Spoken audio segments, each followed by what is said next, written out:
the area is also lacking security.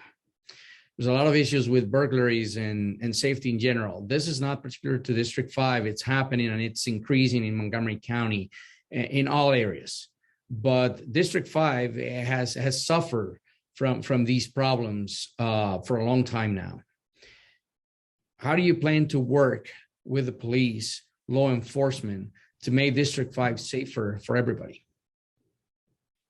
Yeah, that's a great question. So in addition to the land use and housing policy background, I staffed Councilmember Tom Hucker for 5 years on the Public Safety Committee, where I worked a lot on these issues. And, I agree. We're seeing, spikes in crime all over the county.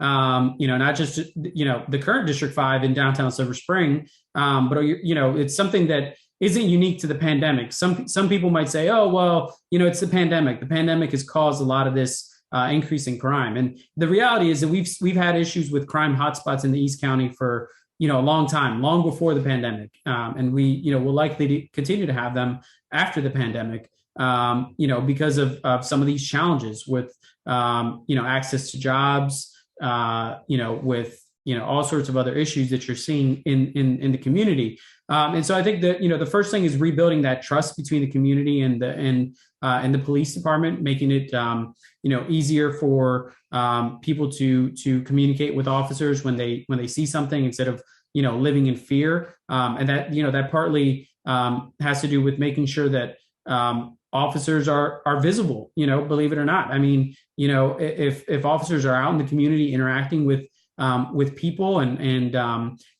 people are more likely to confide in them. But, unfortunately, because of, the social justice movement and trends that we've seen, officers, I think, have been hesitant to engage with the public, if you will. And that's really made it challenging to rebuild that trust. So that's part of it. I think the other part is that we have a lot of vacancies in the police department. We, this has been an issue in District 5 for a long time. Well, the third police district, it's been an issue for a long time.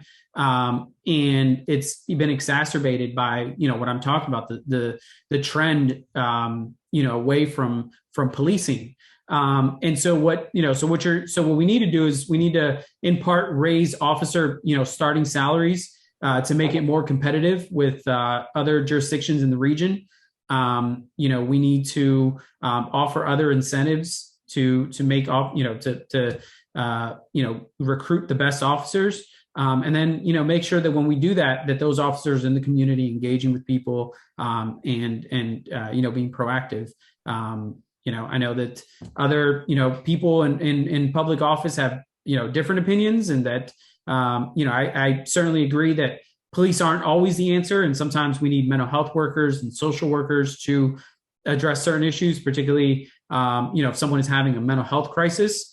But we can. I think it's not an either or proposition. I think we can tackle both at the same time.